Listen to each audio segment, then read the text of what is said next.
गीता साक्षात ईश्वर की वाणी है, लेकिन उसमें कई जगह भगवान के अपने ही वचनों में अंतर्विरोध दिखता है। अब वह वास्तविक अंतर्विरोध है या प्रातिभाषिक है, इसको समझना जरूरी है। कहीं कोई अंतर्विरोध वास्तविक नहीं है, सारे अंतर्विरोध स्पष्ट हो जाते हैं थोड़ी गहनता से समझने पर। जैसे भगवान एक जगह यह कहते हैं कि मैं सबों में समभाव रखता हूँ, समदर्शी हूँ, मैं न तो किसी से द्वेष करता हूँ न किसी से कोई मेरा प्रिय है। समोहं सर्वभूतेषु न मे द्वेषोऽस्ति न प्रिय।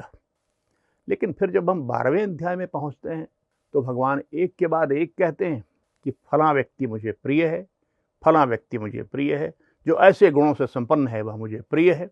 उदाहरण के लिए, यस्मान्नोदुजते लोको लोकान्नोदुजते च यः हर्षामर्ष भयोद्वेगैर्मुक्तो यः समे प्रिय। जो दूसरों को उद्विग्न नहीं करता अपनी भाषा से, अपनी वाणी से या अपने व्यवहार से, और जो दूसरों की वाणी से और व्यवहार से स्वयं उद्विग्न नहीं होता, वह व्यक्ति जो हर्ष और अमर्ष से परे है, मुझे वह व्यक्ति प्रिय है। और ऐसे ही अन्य कई श्लोकों में आप बताते हैं कि ऐसा व्यक्ति मुझे प्रिय है, ऐसा व्यक्ति मुझे प्रिय है। और उसके बाद उसी अध्याय 12वें अध्याय के अंतिम श्लोक 20वें श्लोक में भगवान यह कहते हैं कि जो इन सभी गुणों को अपने में उतार लेता है वह मुझे अतीव प्रिय है, अत्यंत प्रिय है। तो देखिए, 3 प्रकार के वर्ग हो गए। मुझे कोई प्रिय नहीं है, मुझे प्रिय है फला फला प्रकार के व्यक्ति, और मुझे अति प्रिय है फला फला प्रकार के व्यक्ति। 3 वर्ग हो गए। एक चौथा वर्ग भी है। भगवान 18वें अध्याय के 69वें श्लोक में कहते हैं, न च तस्मात् मनुष्येषु कश्चित् मे प्रियतत्तमः भविता न च मे तस्मात् अन्यः प्रियतरो भुवि।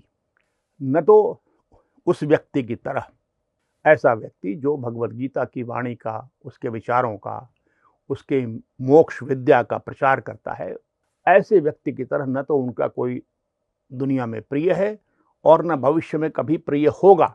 यानी सर्वाधिक प्रिय वह व्यक्ति नहीं है जो उनका भक्त है सिर्फ, या सिर्फ ज्ञानी है, या सिर्फ कर्मयोगी है, वे सभी प्रिय हैं। किंतु सर्वाधिक प्रिय उनमें वह है जो भगवत गीता का प्रचार करता है, इसकी मोक्ष विद्या का प्रचार करता है और अधिक से अधिक लोगों में प्रचार कर सकता है।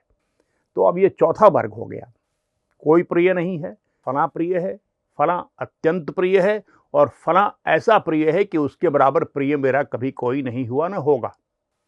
इसका सामंजस्य कैसे बिठाएंगे आप? मैं ये बताना चाहता हूं आपको कि कैसे ऐसे जो विरोधाभासी वचन हैं उनकी संगति बिठाई जा सकती है संदर्भ को समझ करके। आप देखिए, न्याय व्यवस्था को देखिए और समझिए। न्याय व्यवस्था सबके लिए बराबर है। जो भी खून करता है उसकी न्यायिक प्रक्रिया वही होती है, चाहे वह बहुत बड़ा अधिकारी हो या एक सामान्य श्रमिक हो, उसको उसी न्यायिक प्रक्रिया से गुजरना पड़ता है और दंड का उसको भोग करना पड़ता है। तो निचली कोर्ट से लेकर सर्वोच्च अदालत तक ये प्रक्रिया चलती है, और मान लीजिए कि सर्वोच्च अदालत ने उसे फांसी की सजा सुना दी तो मामला खत्म हो गया, न्याय व्यवस्था बिल्कुल समान रही सबके लिए। लेकिन ध्यान रखिए एक बात का कि उसके बाद भी राष्ट्रपति को यह अधिकार है कि विशेष कारणों से यदि किसी की अर्जी पर यह उन्हें लगता है कि नहीं, वास्तव में इस व्यक्ति को दंड तो मिला ठीक ही है, लेकिन फिर भी इसको जीने का अधिकार है, इसको क्षमादान मिलना चाहिए, तो वो उन्हें क्षमा करने का अधिकार रखते हैं। उसी प्रकार से भगवान ने सही कहा कि सबों में समान है। पहला जो श्लोक मैंने कहा था, समोहं सर्वभूतेषु न मे द्वेषोऽस्ति न प्रिय, उस श्लोक का संदर्भ ये है कि कर्म सिद्धांत जो बनाया है उन्होंने, भगवान ने, देखिए वो मैं ज़रूर करते हैं, लेकिन वास्तव में उनका तात्पर्य यह नहीं होता। वो सीधे हस्तक्षेप नहीं करते। वो बता चुके हैं भगवत गीता में, न कर्तृत्वम न कर्माणि लोकस्य सृजते प्रभो, ये बता चुके हैं वो। तब कहने का तात्पर्य यह है कि उन्होंने प्रकृति की रचना की और प्रकृति के नियम बना दिए हैं। प्रकृति उनका पालन करती है, निष्ठा से पालन करती है। अगर आप कूदेंगे कुतुब मीनार से तो नीचे गिरेंगे, और बड़े से बड़े महात्मा कूदेंगे तो वो भी नीचे गिरेंगे, और दोनों की ही हड्डी टूटेगी। इसलिए इस मामले में प्रकृति समानता से व्यवहार करती है। तो इस मामले में वो सभी के लिए समान हैं। और जहाँ तक कर्म सिद्धांत और न्याय का प्रश्न है तो वो भक्त को भी नहीं छोड़ते। भक्त भी दुराचार करेगा तो दंड का भागी बनेगा। वो प्रक्रिया शुरू हो जाएगी जो प्रकृति के कर्म सिद्धांत की प्रक्रिया है।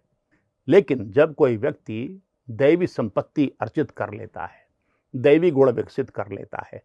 क्षमा, दया, करुणा, समुचित तत्व, समत्व भाव, इस प्रकार के अनेक जो गुण हैं, जब उन्हें विकसित कर लेता है तो भगवान का वो बहुत प्रिय हो जाता है। वो भी अगर दुराचार करेगा तो वो पहला श्लोक ही लागू उस पर होगा, दंड मिलेगा उसको, किंतु जब तक उसमें ये गुण है वो प्रिय रहेगा ईश्वर का। और भगवान ने ऐसा क्यों कहा कि वह व्यक्ति जो गीता का प्रसार करता है वह मुझे सबसे प्रिय है और उससे प्रिय कोई भी नहीं कभी होगा, ऐसा क्यों कहा उन्होंने? उनको प्यार करेंगे, उनकी भक्ति करेंगे तो सिर्फ प्रिय होंगे आप उनके, उनका ज्ञान प्राप्त करेंगे तो उनके प्रिय होंगे आप, कर्मयोगी बनेंगे तो उनके प्रिय होंगे आप, लेकिन सबसे प्रिय नहीं होंगे। सबसे प्रिय वो होगा जो भगवद गीता का प्रसार करेगा, भगवद गीता के ग्रंथों का वितरण करेगा, इसकी छपाई कराएगा, इसका प्रकाशन कराएगा, इसका लोगों में वितरण कराएगा, इस पर प्रवचन करेगा, इसके आलोक में लोगों का मार्गदर्शन करेगा, इसके ज्ञान का प्रचार करेगा। क्या कारण है कि ऐसे व्यक्ति पर उनका अत्यंत अनुग्रह है? सबसे अधिक प्रिय क्यों हुआ वो इसलिए हुआ क्योंकि बाकी जितने साधक हैं, भक्ति मार्ग से, कर्म मार्ग से, ज्ञान मार्ग से, ध्यान मार्ग से चलने वाले, वो मुख्य रूप से अपने मोक्ष की साधना कर रहे हैं। उसके पीछे उनका अपना स्वार्थ है, मुझे मुक्ति मिल जाए, मुझे मोक्ष मिल जाए, मुझे निर्वाण मिल जाए। लेकिन जो व्यक्ति भगवद गीता का प्रसार कर रहा है वह न केवल अपने निर्वाण के लिए कार्य कर रहा है, बल्कि इसके माध्यम से जितने लोगों तक फैलाएगा उनमें से एक बहुत बड़ी संख्या में लोग निर्वाण प्राप्त करेंगे, मोक्ष प्राप्त करेंगे, ईश्वर प्राप्ति करेंगे। वो सिर्फ अपने लिए नहीं कर रहा है, ध्यान रखिए, वो बहुत सारे लोगों के लिए कर रहा है। तो निश्चय ही ऐसा व्यक्ति जो अत्यंत हजारों, लाखों, सैकड़ों की संख्या में लोगों को मोक्ष दिला दे या मोक्ष के चौखटे पे लाके खड़ा कर दे, वह ईश्वर का प्रिय क्यों न हो, सर्वाधिक प्रिय क्यों न हो। तो ऐसे संदर्भों के साथ जब समझेंगे भगवद गीता के अलग अलग वचनों को आप, तो उनमें आपको विरोध नहीं दिखेगा। वो भी अगर पाप कर लेगा, कभी ऐसा हो जाता है मनुष्य से, तो उसका दंड निर्धारित तो उसके लिए होगा, उसका फल उसे भोगना पड़ेगा। लेकिन फिर जैसे राष्ट्रपति किसी अपराधी को निकाल लेते हैं, क्षमादान दे देते हैं, वैसे ईश्वर भी उनको क्षमादान देकर वैकुंठ में बुला लेंगे, ब्रह्म निर्वाण प्राप्त करा देंगे। यह इसका आशय है। हरि शरणम। हरि शरणम।